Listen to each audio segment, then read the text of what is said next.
Donc c'est très long, France 3, on n'a pas eu la chance de venir vous voir encore ce début de saison. J'espère que vous ne nous porterez pas malheur.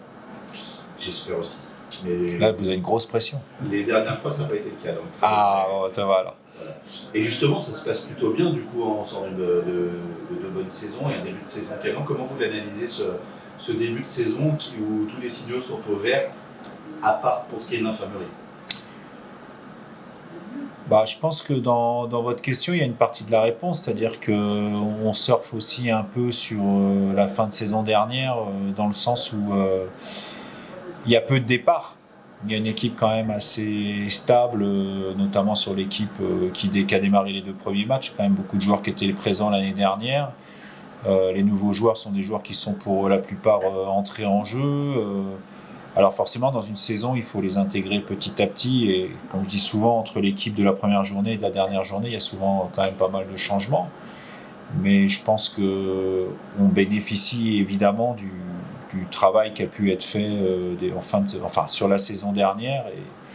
Et vous avez à la fois de la cohérence en termes de stabilité d'effectifs sur le travail athlétique et puis aussi sur la connaissance des uns avec les autres. Et ça, c'est dans une équipe, quand vous jouez à 11, on peut dire ce qu'on veut. Le foot, on parle de beaucoup de choses dans le foot, les stats, etc. Mais ça reste un sport qui se joue à 11 et ce qui se passe collectivement, c'est très important. Alors la traditionnelle question sur les objectifs, on est en début de saison.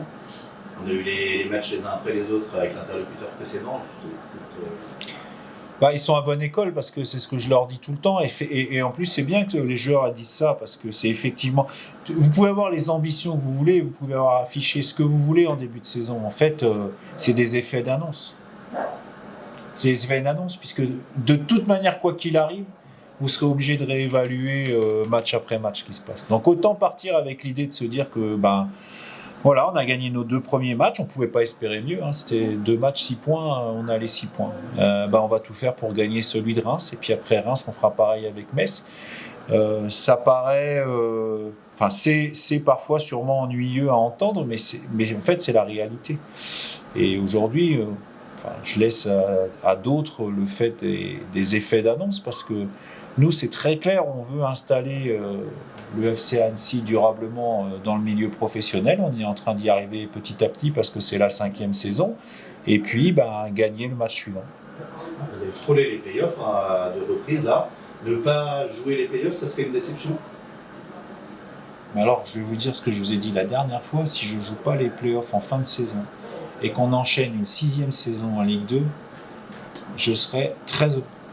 Si on joue les playoffs, je serai très heureux. Voilà, je veux dire, sincèrement, ne pas jouer les playoffs. Regardez les playoffs l'année dernière. Rodez a joué le playoff contre le Red Star. D'accord ? Le Red Star, ils ont fait un match de plus chez eux. Rodez, ils ont fait 2 matchs de plus. Puis à l'arrivée, tout le monde est parti en vacances et on se retrouve tous là. Voilà, donc... Généralement, les playoffs, ça offre souvent au 3e de la Ligue 2 la possibilité de faire un barrage contre celui de la Ligue 1. Et puis voilà, ce qui est exceptionnel, c'est finir dans les 2 premières places. On sait très bien qu'il y a des clubs aujourd'hui, historiquement et dans les structures ou infrastructures, qui sont largement devant nous pour être compétitifs pour ces 2 premières places du haut. Alors, on parlait de l'infirmerie, du coup, c'était l'autre aspect. La perte de la Jugie pour plusieurs mois, c'est la tuile. C'est quoi la suite? Vous allez recruter? C'est une très mauvaise nouvelle, comme pour toute blessure longue durée, comme on a pu en avoir par le passé, comme pour n'importe quel club, n'importe quel coach. Maintenant, il faut faire un état des lieux, voir quels sont les joueurs qui sont capables, et en ça, Mathéo Veillon nous a apporté quand même des garanties sur son entrée en jeu contre Rodez.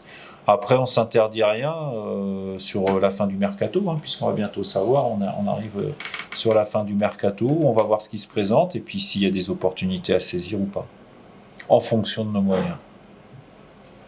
Cette semaine, nous avons enchaîné Reims et Metz, 2 gros présumés du championnat. Est-ce que ça va être l'occasion de voir aussi les progrès du groupe face aux gros cylindriques présumés par rapport à l'année dernière, où ça n'a pas forcément toujours marché comptablement contre les gros? À domicile, je dirais contre les gros, globalement, on a su rivaliser. On a parfois souffert. Je me souviens d'une défaite qu'on a eu contre Auxerre, mais on a quand même réussi à battre Le Havre, on a réussi à battre Bordeaux. On a fait nul contre Metz. Enfin, à domicile, quand même, on a existé. Par contre, ça a été plus difficile à l'extérieur, oui. Voilà. Alors, c'est Reims. On va aller à Reims. On va aller avec nos armes, avec notre manière de faire. Et puis, voilà. Et puis, c'est... De toute manière, une fois que Reims est terminé, c'est Metz. Et puis après, il va y avoir d'autres clubs qui vont arriver. Sans compter que vous avez toujours des surprises dans l'année, à l'image du Mans la saison passée. Donc on sait très bien que c'est une Ligue 2 très relevée, très, très compétitive. Donc le challenge, il est évidemment très intéressant, mais très relevé à tous les matchs. Est-ce que tu penses l'année dernière, on en parlait là, vous êtes arrêté pas très loin juste avant les barrages. Est-ce que le bilan justement pour le top 5, c'est ce qui vous a manqué l'année dernière pour intégrer ce... Comptablement, oui. Comptablement, oui. Maintenant, pour avoir des points en plus, les confrontations directes, comme vous venez de dire, il y a le début de saison avec quand même sur les 4 matchs, c'est 4 matchs qu'on a fait à Dijon, c'est 3 points, si je ne dis pas de bêtises. Bon, on a déjà pris en un match chez nous, on a déjà pris autant de points que sur les 4 matchs entre guillemets chez nous la saison passée qu'on a dû jouer à Dijon. Oui, au bout du compte, maintenant, là, on est en train de parler de ce qu'il a manqué, mais enfin, il y a tous ceux qu'on a pris aussi pour faire 52. Donc, si on veut faire mieux, il va falloir faire aussi bien que tous les bons résultats qu'on a pu faire globalement la saison passée contre certains adversaires. Sur la perte de Paco, c'est vrai que tu es tenté de faire quoi un petit peu, parce que tu disais que Mathéo, peut-être athlétiquement, était peut-être encore un peu juste pour enchaîner les 90 minutes. Est-ce que la tentation de remettre Juju dans l'axe, c'est une réflexion ou c'est... on est par rapport à ça? Mathéo, de toute manière, c'est en jouant qu'il va acquérir des minutes. Donc, c'est un passage obligé. Alors, effectivement, sachant qu'il revient d'une longue blessure, Jus Kouadio dans l'axe, c'est une opportunité, mais à partir du moment où on met Jus, c'est aussi libérer un poste sur le côté où on sait que on n'est pas non plus avec un effectif très important en termes de nombre sur ce poste-là. Voilà. On va d'abord faire le match de Reims, on a eu le temps pour récupérer de Rodez, on a eu le temps pour se préparer. Dans ma tête, moi je m'occupe. Vous savez, quand les matchs sont rapprochés, vous êtes toujours tenté de penser au deuxième, mais le deuxième, il est aussi tellement dépendant psychologiquement du résultat du premier qu'il vaut mieux quand même tout donner sur le premier, y compris dans votre équipe de départ, et mettre celle qui vous semble être la plus à même, que de se dire oui, mais je vais pas mettre tout à fait la même équipe le premier parce qu'il y a le deuxième. Enfin. Je veux dire, aujourd'hui, j'en suis pas là, on est en début de saison, et puis on joue lundi, puis samedi. Enfin, je veux dire, il y a du temps pour récupérer aussi. Sur les 2 premières victoires, qu'est-ce qui t'a le plus plu finalement parce que ça, vous l'aviez jamais fait, ça, en Ligue 2, de gagner j'ai trouvé qu'on était fidèle à ce qu'on sait faire. J'ai apprécié la solidité affichée aussi. Voilà, et puis cet investissement psychologique, l'investissement mental des joueurs dans ce qu'on veut faire, dans ce qu'on sait faire. Parfait exemple, c'est le premier match où on a joué quand même assez longtemps à 10. Mais moi, c'est cet investissement mental de tous les joueurs qui m'a certainement le plus plu depuis le début de la saison. Mais voilà, c'est aussi le plus dur à entretenir. Et on sait très bien que sur l'aspect psychologique, la nature humaine, parfois, pousse les gens à se relâcher quand ça va très très bien. Donc, faut être vigilant à ça, sans garantie. Voilà. Contre Rodez, c'est vrai qu'il y a pas mal de monde qui a souligné la prestation de Mokone qu'on découvre, nous. Toi, tu le vois depuis plus longtemps. Est-ce que, c'est vrai qu'il a 19 ans, est-ce que tu l'attendais à ce niveau-là, sur ce match de Rodez? C'est vrai qu'on l'a pas mal vu, quoi. Qu'est-ce que tu penses de lui, globalement? Mo, déjà, voilà, de par la relation qu'on a avec le club d'où il vient, bon, je le connais déjà depuis, on va dire, mars-avril. Donc quelque part, je suis pas forcément surpris du niveau qu'il ait pu avoir contre Rodez. Moi, aujourd'hui, c'est pas ce qu'il est capable de faire qui m'intéresse. Moi, ce qui m'intéresse, et mon job, c'est de l'amener à faire ça régulièrement. Voilà, et là, il y a encore beaucoup d'interrogations parce que physiquement, mentalement, quels sont les paramètres qui vont l'aider à répéter ce type de performance ou pas. Il faudra 19 ans, comme vous l'avez dit, donc il faudra peut-être parfois aussi l'enlever parce que enchaîner à 19 ans, c'est quand même très très rare. Donc, faut trouver le juste milieu, mais je me réjouis évidemment, je suis ravi d'avoir des joueurs et des jeunes joueurs avec ce potentiel-là, c'est une certitude. Mais il reste un joueur de 19 ans qui a fait ses premiers matchs au niveau adulte et professionnel. Il faut aussi, Pascal Mozzi, il rentre, c'est ses premières minutes avec les adultes. Jusque-là, ce sont des gens qui ont joué uniquement dans des catégories de jeunes. Donc, c'est aussi ça qu'il faut voir et sur lequel il faut rester très prudent. Parce que, évidemment, dans la saison, il va y avoir des moments plus difficiles pour ce type de joueur-là. C'est logique. Peut-être aussi les premiers matchs qui sont pas les premiers matchs sont pas forcément les plus durs, peut-être pour un jeune aussi. Parce que, les premiers matchs sont toujours les plus faciles. À aborder psychologiquement, c'est les plus faciles. Parce que vous êtes tellement... Ça représente tellement de choses quand vous êtes un jeune de 19 ans de faire votre premier match au niveau professionnel. Vous êtes tellement préparé, vous y avez tellement pensé, du coup vous êtes tellement concentré sur ce qu'il y a à faire. Et puis une fois que vous l'avez fait, quand en plus ça se passe bien, le danger parfois c'est de penser que ça y est, le plus dur est fait. Or, bon, je ne suis pas très original là-dessus, le plus dur ne fait que commencer. Mais ça... on l'apprend parfois à ses dépens. Alors, il y en a qui apprennent plus vite que d'autres. Il y en a qui ont besoin de moins de rappels à l'ordre que d'autres. Voilà, et quelque part, c'est difficile à savoir à l'avance comme ça ce qui va se passer. Mais évidemment, c'est bien d'avoir ce type de joueur dans l'effectif cette saison. Reims, tu vas retrouver un de tes anciens joueurs. Oui. Dont le départ a fait pas mal parler, n'a pas été très bien vécu par le club. Toi, est-ce que tu regrettes ce départ et comment toi tu l'as vécu en tant que coach, quoi. Alors je vais vous dire, déjà, c'est un jeune joueur, on va parler d'une jeune personne qui a beaucoup de choses à découvrir et à qui il faut souhaiter le meilleur.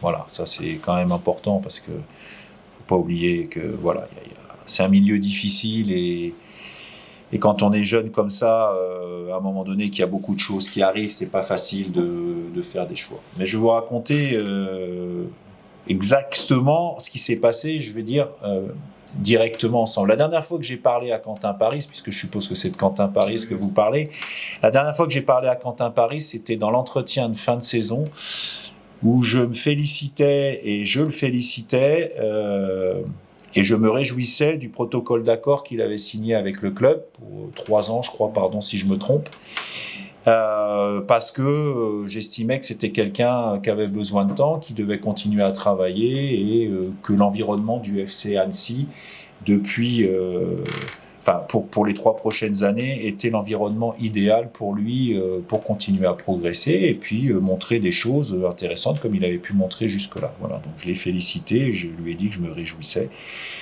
On a discuté de la suite, notamment de la deuxième partie de saison où il était un peu déçu de son temps de jeu, mais c'est des passages obligés. Comme je lui ai rappelé, Thibaut Rambaud, avant l'arrivée de Allé et de Moïse Saïdion, il n'était même pas dans les 18 quand on a fait notre dernier match de championnat avant Noël, alors que Quentin y était. Ça n'a pas empêché Thibaut de finir la saison, malgré l'arrivée des 2 joueurs, comme un titulaire. Voilà. Donc on s'est quitté là-dessus, voilà, en se souhaitant de bonnes vacances. Et depuis, j'ai plus de nouvelles. Voilà, c'est. Alors j'ai eu les nouvelles à travers ce que vous avez pu écrire, et puis forcément, des personnes au club m'ont prévenu de ce qui allait se passer. Voilà, donc je ne peux pas vous en dire plus parce que c'est exactement ce qui s'est passé et la dernière fois que j'ai eu affaire à Quentin. Depuis, je ne peux pas vous en dire plus parce que j'ai pas d'autre explication, j'ai pas de... Voilà, c'est comme ça. Ceci dit, je termine par ce que je vous ai dit tout à l'heure. C'est un jeune joueur, c'est une jeune personne et donc faut lui souhaiter évidemment le meilleur pour la suite. C'est ça le plus important après pour des jeunes joueurs comme ça. C'est toujours embêtant pour un club comme Annecy de perdre un jeune formé ici. Parce que ça, c'est. Voilà, passer le foot tout simplement. C'est plus les circonstances qui sont embêtantes. Si vous voulez, on en est là aussi parce que le fait. Je ne vais pas rentrer dans les détails, mais c'est, on va dire, une faille administrative dont on n'est pas responsable. C'est juste que, voilà, comme on n'a pas de centre de formation agréé, on pouvait pas se protéger. Voilà. Et il nous a semblé à un moment donné que la parole et le fait de signer un protocole suffirait. Bon.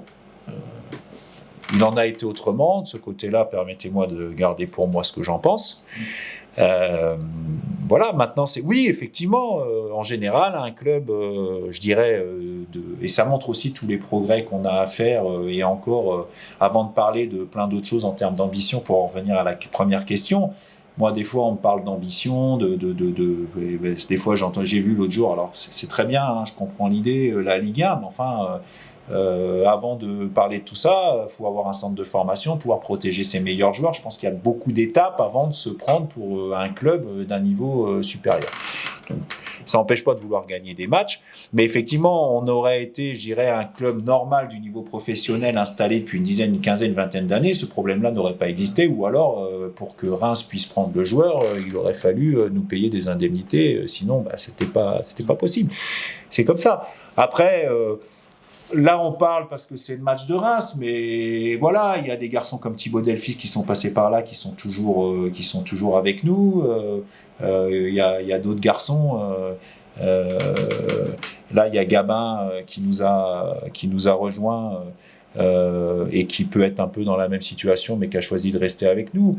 Il y a à la fois la protection administrative, et puis il y a aussi, à un moment donné, la personne, la parole de la personne en face de vous. Et je veux pas rentrer dans les clichés, mais parfois, il y en a certains, ils disent une bonne poignée de main vaut plus que n'importe quel contrat. Voilà. Et on était un peu dans ce deal-là. Ça s'est passé autrement. Après, encore une fois, je vous ai raconté ce qui s'est passé.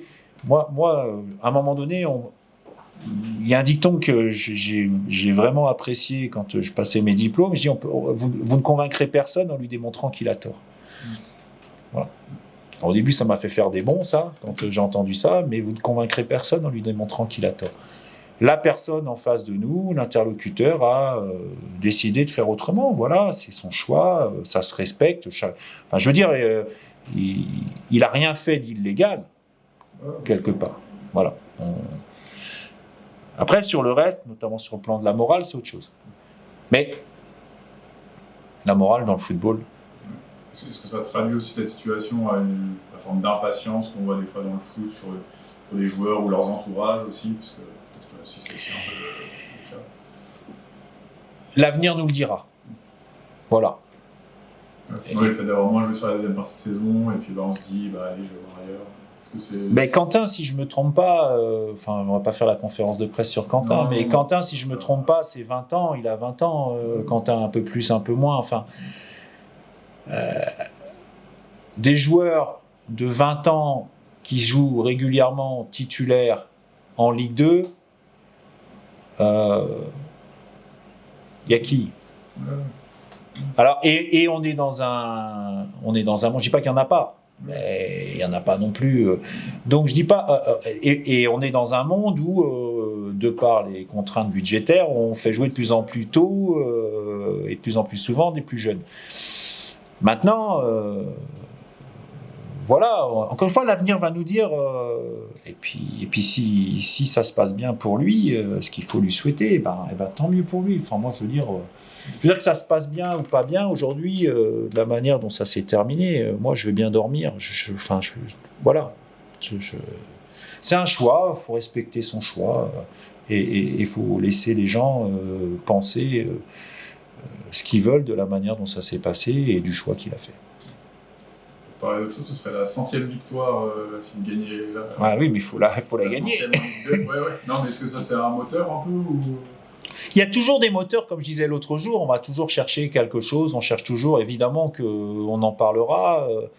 C'est le centenaire du club, on a un moteur quand même cette année à chaque match. C'est quand même beau d'être les représentants d'un club qui a 100 ans. C'est quand même quelque chose d'important. Donc si ça peut être notre 100e victoire, j'espère qu'on l'aura cette saison, notre 100e victoire quand même, ça serait bien. Puis le plus tôt possible. Donc on va à Reims, comme je vous ai dit tout à l'heure. Faut être logique aussi. On veut gagner les matchs. Le match qui arrive, là c'est Reims. Si ça peut être notre 100e à Reims, on sera très content. Voilà, mais on sait que ce sera un match difficile parce qu'il y a en face une bonne équipe avec un entraîneur expérimenté qui connaît bien la Ligue 2 et qui a à sa disposition des joueurs avec un gros potentiel. Donc évidemment que ce sera difficile. Peut-être un petit point sur le groupe est-ce que les blessés il y a toujours Alan Mondésir qui est en retour, on va dire. Progressif, Alex Casadei, il fait qu'à part, Alex Casadei à part aussi. Après, on a protégé un peu Ben Touré aujourd'hui, mais c'est une possibilité. Voilà. Il pourra réintégrer là. Ça peut arriver, ouais. Okay. Et puis à Reims, on a le droit. Le banc est plus grand, donc oui. on a le droit à plus de monde. C'est combien le Reims c'est 20, je crois. On a le droit à 20. Je vais vérifier parce que cette perspective. Ouais.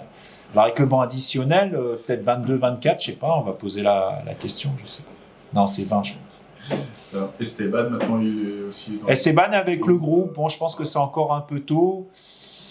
D'autant que notre équipe réserve joue un match ce samedi, là. Donc c'est bien aussi d'y aller étape par étape. Mais ses sensations sont bonnes, c'est intéressant ce qu'il fait à l'entraînement. Je pense que tôt ou tard, notamment sur un poste de défenseur, c'est bien qu'on puisse récupérer un petit peu de monde. Ouais. Sinon, à part Paco, pas de mauvaise. À ma connaissance, non. Je sais pas.